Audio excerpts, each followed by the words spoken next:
மதுரைனா இது வரைக்கும் எனக்கு தெரிஞ்சது மீனாட்சி அம்மன் கோவில் தான். ஸோ அது மட்டும் அழகு இல்லை, இங்கே அழகர் கோவிலுமே வந்து ரொம்ப நல்லா இருக்கும் அப்படின்னு கேள்விப்பட்டு, ஸோ ஃபர்ஸ்ட் டைம் என்னோடய லைஃப்பில் இப்போ தான் நான் வந்து அழகர் கோவிலுக்கு வந்திருக்கேன்.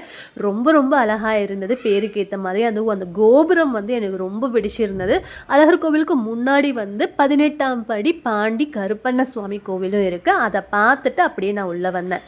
ஸோ இங்கே ஒவ்வொரு இடமும் ஃபோட்டோ வீடியோஸ் எடுக்கிறதுக்கு மட்டும் இல்லாமல் ரொம்பவே பாசிட்டிவாக இருந்தது. எனக்கு பின்னாடி இருக்கக்கூடிய அந்த கோபுரம் தான் என்னுடைய டார்கெட்டாகவும் இருந்தது. ஸோ பிக்கில் அது கண்டிப்பாக விழுவணும் அப்படின்னு சொல்லி பார்த்து பார்த்து வந்து செல்ஃபி எடுத்துகிட்டு இருந்தேன். ஸோ கோவிலுக்கு உள்ளே போய் அழகரை பார்த்துட்டு மறுபடியும் வெளியில் வரும்போது இங்கே கிருஷ்ணர், அங்கே நிறைய சன்னதி இருக்குது. ஒவ்வொரு சன்னதியாக வந்து எல்லா சுவாமியும் நம்ம வந்து பார்த்தாச்சு. அதுவும் மூடக்கூடிய நேரத்தில் நான் போனதால், ஏன்னா மேலே வந்துட்டு முருகர் கோவில் இருக்குது. ஸோ 6 படையில் ஒரு படை அங்கேயும் பார்க்கணும் அப்படிங்கிறதால, ஸோ இதை சீக்கிரமாக முடிச்சுட்டு நம்ம கிளம்பலாம் அப்படின்னு சொல்லிட்டு.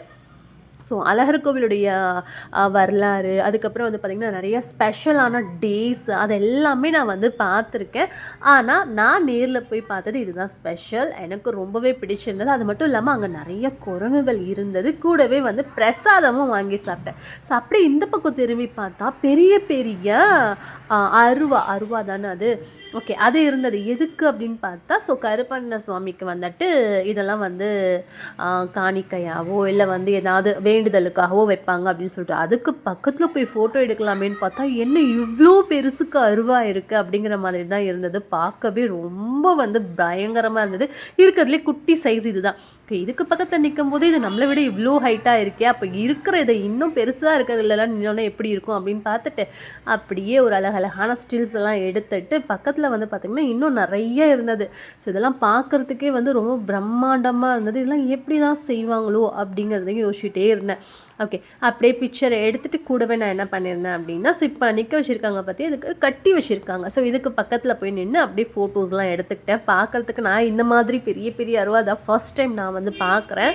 அருவாவா இல்லை வேறு ஏதாவது சொல்கிறதான்னு கூட எனக்கு தெரியல. பார்க்குறதுக்கு ரொம்ப பிரம்மாண்டமாக இருந்தது.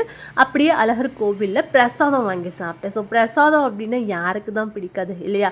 ஸோ அதனால் வந்து அப்படியே பிடிச்ச பிரசாதத்தில் 2-3 வாங்கி சாப்பிட்டுட்டு, குரங்குங்க அதிகமாக இருந்தது. ஸோ அவங்கக்கிட்ட இருந்து தப்பிச்சு அதை குட்டி குட்டியாக சாப்பிட்றதுங்கிறது பெரிய விஷயமா இருந்தது.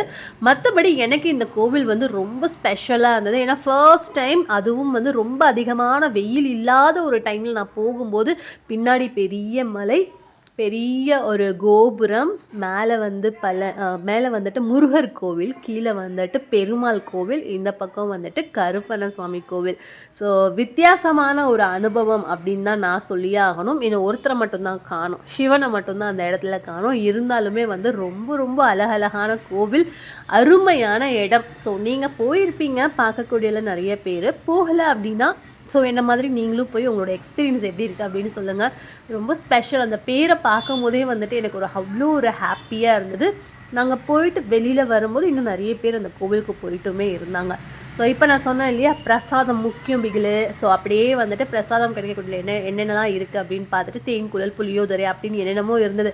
அப்புறம் அப்பம் என்னமோ இருந்தது அப்படின்னு சொல்லிட்டு நான் வேற சர்ச் பண்ணிகிட்டே இருக்கேன் என்ன எடுக்கலாம் அப்படின்ட்டு. எப்பவும் போல் புளியோதரை எனக்கு ரொம்ப பிடிக்கும், அது வாங்கியாச்சு. அதுக்கப்புறம் வந்துட்டு ஏதோ ஒரு அப்பம் சொல்லியிருந்தாங்க. ஸோ அந்த அப்பத்தையும் வாங்கி பார்சல் வாங்கியாச்சு. ஓப்பன் பண்ணி சாப்பிட்றது தான் வேலை. சாப்பிட்டுட்டு அப்படியே இங்கேருந்து நான் கிளம்பிட்டேன்.